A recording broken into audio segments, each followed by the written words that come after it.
और मैं आपको बताना चाहता हूँ मैं कोई पेंटर नहीं हूँ। सबसे बड़ी बात है मैं कोई पेंटर नहीं हूँ। दिल के अंदर 30 थी कि कुछ अलग करके दिखाया जाए।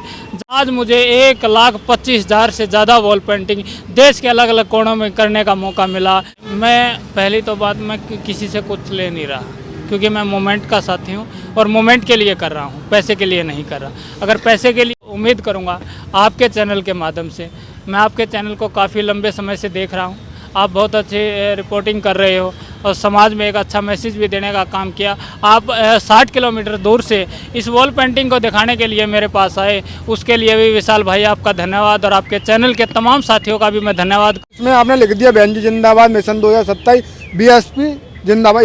इसमें क्या लिखोगे, एक बार लिखिए। इसमें लिखेंगे चलो लखनऊ चलो लखनऊ। अच्छा, एक बार लिखिए आप। और जो अपने आप को बड़ा मिशनरी समझते हैं, एसी में रहते हैं और जो कहते हैं कि हमने पार्टी को मजबूत किया है और हम पार्टी के लिए जी जान दे रहे हैं, वो कहना तो नहीं चाहिए। वो दोगले लोग अजय भाई से एक बार ज़रूर मिलें और उनके संघर्ष को देखें और तब समझें कि संघर्ष होता क्या है। फिलहाल चलो लखनऊ इन दोनों हाथियों में लिखें। बहुजन समाज पार्टी की अध्यक्ष उत्तर प्रदेश की पूर्व मुख्यमंत्री मायावती जी ने एक बड़ी रैली उत्तर प्रदेश की राजधानी लखनऊ में बुलाई है और उस रैली की तैयारियां इतनी ज़्यादा तेज़ हैं कि लोग दीवारों पर वॉल पेंटिंग करवा रहे हैं। या जो बीएसपी के समर्थित लोग हैं, बीएसपी के जो मिशन को समझते हैं, वो बीएसपी के कार्यकर्ता निस्वार्थ भाव से बीएसपी के प्रचार में लगे हुए हैं। इस वक्त मेरी मौजूदगी आगरा जिले की एतमादपुर विधानसभा के अंतर्गत है और ये जो अजय भाई हैं, अजय भाई लगभग जब मेरा चैनल नहीं था तब से मेरे फेसबुक पर फ्रेंड ने, अभी इन्होंने लाइव किया था, चला कि अजय आगरा की एतमादपुर विधानसभा में है और मेरे घर से थोड़ा ही दूर है, तो मैंने सोचा कि अजय भाई से मिलना चाहिए और पूछना चाहिए कि यहाँ किस तरीके से ये कितना वॉल पेंटिंग कर चुके हैं मिशन 2027 या 9 अक्टूबर लखनऊ चलो रैली को लेकर। अभी देखिए ये बड़ा हाथी बनाया हुआ है, एक बार कहेंगे आगे आइए। तो ये बड़ा हाथी जहाँ बना हुआ है, इसमें लिखा है बीएसपी जिंदाबाद, 5 हाथी बनाए हैं। फिर इसमें लिखा है मिशन 2027, फिर लिखा है कि बहन जी जिंदाबाद और आगे जो भी स्लोगन रहेगा वो ये लिखेंगे। फिलहाल अजय भाई से बात करते हैं। कैसे हो अजय भाई? मैं बिल्कुल बढ़िया हूँ भाई विशाल। और बताइए। मैं बिल्कुल बढ़िया। ये अजय भाई लगभग जब मेरा चैनल नहीं था 6 साल चैनल को हो गए और उससे पहले अजय भाई मेरे फेसबुक से जुड़े हुए हैं। इनके संघर्ष को मैं देखता हूं तो ये समझ में आता है कि ये जो असली संघर्ष है इन जैसे बीएसपी मिशन को समझने वाले कार्यकर्ता ही करते हैं। फिलहाल आप कैसे हैं ये बताइए मुझे। आप कैसे हैं? मैं भर दूंगा उसमें कलर। मैं बिल्कुल बढ़िया हूँ भाई। अच्छा, अभी मैं आपसे ये जानना चाहूँगा कि यहाँ आपको कितने दिन हो गए? अभी यहाँ मुझे आज 1 हफ्ता हो गया है आगरा के अंदर आए हुए। यहाँ के जो मिशनरी साथी हैं, आप जैसे जो साथी हैं, दोस्त हैं, चाहे इसमें मनीष बोध जी हों, चाहे आशु गौतम हो, चाहे BR भोसले जी हो, या तमाम जो साथी मिशन से जुड़े जो साथी युवा साथी, उन्होंने मेरे पास कॉल किया कि भाई अजय आप आगरा में आ जाओ और बहन जी की रैली के लिए तैयारी करो, क्योंकि आगरा को दलितों की राजधानी कहा जाता है। क्योंकि बाबा साहब डॉक्टर अम्बेडकर ने भी यहाँ अपना लास्ट भाषण यहीं से दिया था, 18 मार्च 1956 की मैं बात करूँ, और यहीं से एक आगाज़ भी होता है दलितों की राजनीति का। यहाँ से जितनी सीटें बसपा यहाँ से जीत पाएगी उतनी प्रदेश के अंदर हम एक नई पहचान बना पाएंगे। इसलिए मैं यहाँ पर आया हूँ वॉल पेंटिंग करने के लिए। जितना भी समय मुझे मिलेगा, जितना भी मैं कर पाऊँगा, उतना मेहनत इस मोमेंट के लिए कर रहा हूँ। अच्छा, ये तो जो रैली वाला चल रहा है वो तो चल ही रहा है, नहीं इससे पहले भी आपने कितना लगभग वॉल पेंटिंग कर दिए होंगे? मैंने, आप ये देखो, 2020 से वॉल पेंटिंग का काम स्टार्ट किया।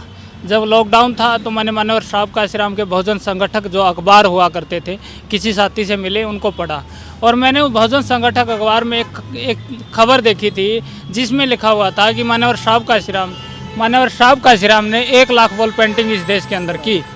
और 1 लाख वॉल पेंटिंग का मतलब ये था कि देश के हर कोने में मान्यवर साहब काशीराम ने हाथी को पहुंचाने का काम किया। और मैंने सोचा क्यों ना हम कुछ अलग करके दें। मान्यवर साहब काशीराम ने हमारे लिए बहुत कुछ किया, बाबा साहब डॉक्टर अम्बेडकर ने हमारे लिए बहुत कुछ किया, आदरणीय बहन कुमारी मायावती जी ने हमारे लिए बहुत कुछ करके दिया है। और तमाम महापुरुषों की बात करूँ, बुद्धा से लेकर यहाँ तक सभी महापुरुषों ने हमारे लिए कुर्बानियाँ दी हैं। क्यों ना हम हम भी इस मूवमेंट में थोड़ा योगदान अपना भी दें। तो 2020 से मैंने वॉल पेंटिंग स्टार्ट की और देश के हर कोने में, चाहे जम्मू कश्मीर की मैं बात करूं, चाहे मैं गुजरात की बात करूं, चाहे मैं हरियाणा की बात करूं, चाहे दिल्ली की बात करूं, चाहे उत्तर प्रदेश 2022 के इलेक्शन की बात करूं, तो मैं लगभग विधानसभाओं में घूमकर अपना ये जो प्रचार प्रसार है अपनी कलम के माध्यम से मैं कर रहा हूं। और मैं आपको बताना चाहता हूं, मैं कोई पेंटर नहीं हूं। सबसे बड़ी बात है, मैं कोई पेंटर नहीं हूँ। दिल के अंदर तीस थी कि कुछ अलग करके दिखाया जाए। जब मेरी शुरुआती वॉल पेंटिंग आप मेरे फेसबुक से देखोगे तो आपको महसूस होगा यार इससे तो बेटर हम भी कर लेते।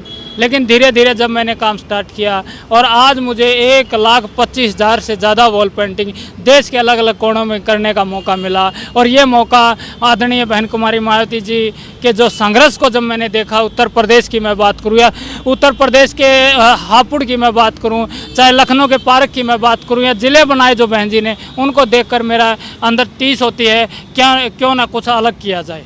अच्छा, मैं ये देख पा रहा हूँ, ये एक बड़ी मेहनत भरा काम है और टैलेंट वाला भी काम है और थोड़ा दिमाग का भी इस्तेमाल इसमें पूरा किया जाता है। और कड़ी धूप है, यहाँ गर्मी लगभग 40 टेम्परेचर से यहाँ ज़्यादा है। तो इतना सब मेहनत करते हो आप, उसके लिए कोई आपको बुलाता है या पैसा वगैरह कैसे क्या? देखिए, मैं पहली तो बात मैं किसी से कुछ ले नहीं रहा, क्योंकि मैं मोमेंट का साथी हूँ और मोमेंट के लिए कर रहा हूँ, पैसे के लिए नहीं कर रहा।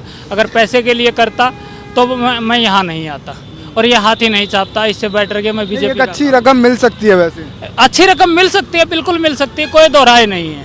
मैं यही कह रहा हूँ, अगर ये काम मैं बीजेपी के लिए कर रहा होता, अगर यह काम मैं बीजेपी के लिए कर रहा होता तो शायद मुझे बहुत मोटी रकम मिल सकती थी।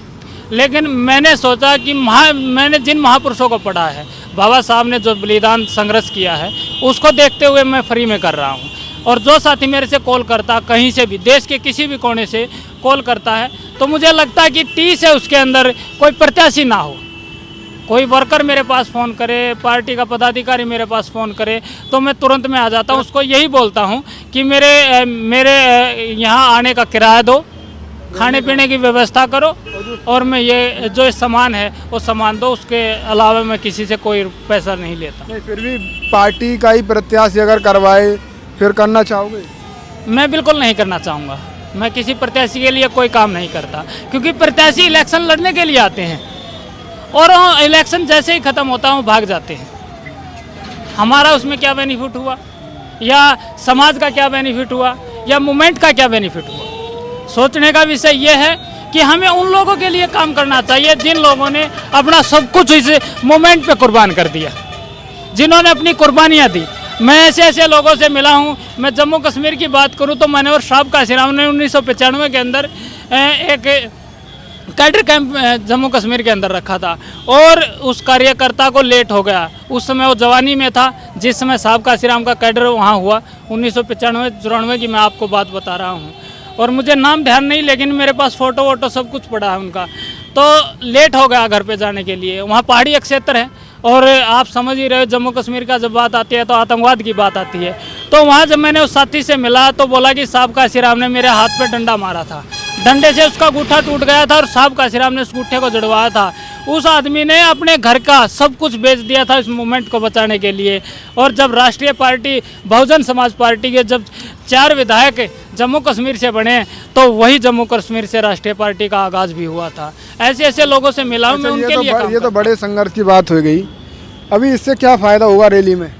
इससे फ़ायदा ये होगा कि लोगों के अंदर एक जुनून होगा। जो भी लोग यहाँ से गुजरेंगे, इस रोड से गुजरेंगे, लाखों लोग हर रोज़ यहाँ से गुजर रहे हैं। जब भी जो इसको देखेगा उसको महसूस होगा कि बहुजन समाज पार्टी का प्रोग्राम लखनऊ के अंदर माननीय साहब काशीराम के परिनिर्वाण दिवस पर। अच्छा, आप यहाँ रोड पे लगे हुए हो, कोई आता है टोकता वगैरह भी होगा, मतलब कोई कुछ क्या कैसी बात पूछता है? देखिए, उत्तर प्रदेश की तो मैं खास बात ये बता रहा हूँ, यहाँ कोई कुछ नहीं कहता। उत्तर प्रदेश के बाहर की मैं बात बताऊँगा तो आपको समझ में आएगा दर्द क्या होता है, मोमेंट का दर्द क्या होता है और मोमेंट के लोगों के साथ शोषण कैसे होता है, वो वहाँ बाहर मिलेगा। क्यों नहीं मिलता यहाँ? क्योंकि यहाँ 4 बार की बसपा सरकार रही है, 4.5 महीने की रही, 9 महीने की रही, 6 महीने की रही और पूर्ण बहुमत की सरकार 2007 से 12 के बीच में बहुजन समाज पार्टी की रही है। उसके बीच में यहाँ तो लगभग कम ही टोकते हैं, लेकिन जो टोकता है वो पहले ही कह देता है मेरी दीवार पर हाथी मत छापना भाई, चाहे वो बीजेपी का है, चाहे सपा का है, चाहे कांग्रेस का है, किसी का, लेकिन यहाँ हाथापाई नहीं हुई। लेकिन अगर मैं अदर स्टेटों की बात करूँ, हरियाणा की मैं बात करूँ, तो वहाँ मेरे साथ हाथापाई हुई, जम्मू कश्मीर में हुई है, गुजरात जैसे क्षेत्रों में हुए जहाँ बहुजन समाज पार्टी का सत्ता से कोई लेना देना नहीं। तो ये देखिए तमाम प्रदेशों में जा रहे हैं, समझ रहे हैं, और यहाँ उत्तर प्रदेश का इनका कहना है कि यहाँ कोई ऐसी हाथापाई नहीं हुई, क्योंकि 4 बार की सरकार उत्तर प्रदेश में मायावती जी की रहना एक अपने आप में बड़ी बात है। और 4 बार जिस समाज की बेटी ने सरकार चलाई हो, उस समाज के साथ अगर कोई हाथापाई कर दे तो वो सरकार चलाना ना चलाना एक बराबर है ना। बिल्कुल, ये आपने सही कहा। और मैं तो उम्मीद करूँगा आपके चैनल के माध्यम से, मैं आपके चैनल को काफ़ी लंबे समय से देख रहा हूँ, आप बहुत अच्छी रिपोर्टिंग कर रहे हो और समाज में एक अच्छा मैसेज भी देने का काम किया। आप 60 किलोमीटर दूर से इस वॉल पेंटिंग को दिखाने के लिए मेरे पास आए, उसके लिए भी विशाल भाई आपका धन्यवाद, और आपके चैनल के तमाम साथियों का भी मैं धन्यवाद करूंगा जो आपको अच्छी तरीके से कोऑपरेट करो। और 9 अक्टूबर को माननीय साहब काशीराम के परिनिर्वाण दिवस पर लखनऊ पहुँचने का काम करेंगे। अच्छा, अभी इसमें आपने लिख दिया बहन जी जिंदाबाद, मिशन 2027 BSP जिंदाबाद, इसमें क्या लिखोगे, एक बार लिखिए। इसमें लिखेंगे चलो लखनऊ, चलो लखनऊ। अच्छा, एक बार लिखिए आप। अच्छा भाई, उनसे ले लीजिए एक बार 2 मिनट के लिए। तो ये देखिए यहाँ तमाम सामग्री के साथ जो हर एक छोटे संसाधन के साथ लगे हुए हैं वो रबरुस, ये 3 हाथी बन गए हैं और 2 हाथियों में चलो लखनऊ लिखेंगे। लगभग 1 लाख से ज़्यादा वॉल पेंटिंग बना चुके हैं, और इससे ये साफ है कि कोई ज़्यादा ये मतलब पूरा ये जो दीवार है मात्र 30 मिनट में कर देंगे अगर ये करना चाहेंगे तो। माननीय साहब काशीराम ने एक बात कही थी कि राजनीति चले ना चले, लेकिन सामाजिक मूवमेंट की गति रुकनी नहीं चाहिए।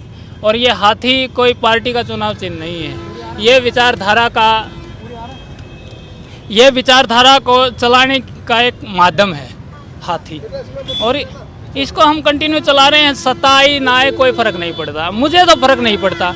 अरे वो जिन्होंने माननीय साहब काशीराम और बाबा साहब को पढ़ा है उसको किसी को फ़र्क नहीं पड़ेगा, सत्ता आए ना आए।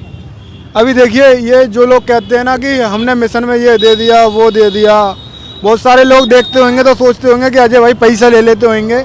साफ इनका कहना है किसी प्रत्याशी के लिए काम नहीं करेंगे, कोई कार्यकर्ता निस्वार्थ भाव से बुलाएगा जाएंगे।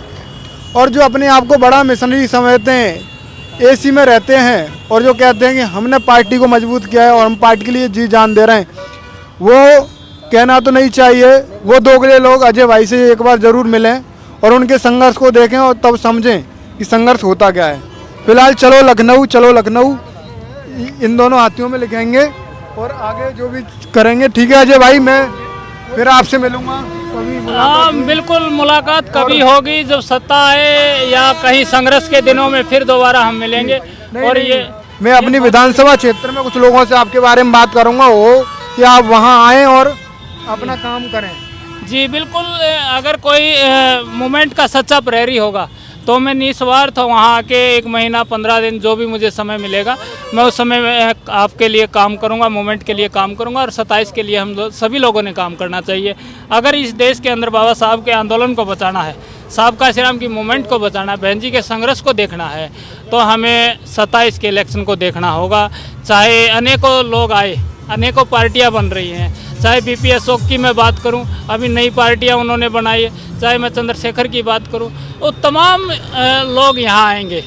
बाबा साहब के समय भी आए और साहब काशीराम के समय भी आए और अब भी आएंगे। हमें इस तरफ नहीं अभी मत बनाना। तो ये देखिए यहाँ मैं आया हुआ तो आगरा में। ये वीडियो आपको कैसी लगी, अजय भाई के संघर्ष पर क्या राय है, अपनी प्रतिक्रिया दें। आप देख रहे थे बी मिशन TV। इस वीडियो को ज़्यादा से ज़्यादा शेयर करें। साथियों, जैसा कि आपको पता है बी मिशन TV हमेशा ग्राउंड जीरो की रिपोर्ट आपके बीच रखता है। अगर आपको हमारा काम पसंद आता है तो बी मिशन TV को आर्थिक मदद करें, जिससे कि हम यूं ही निरंतर ग्राउंड लेवल पर काम करते रहें।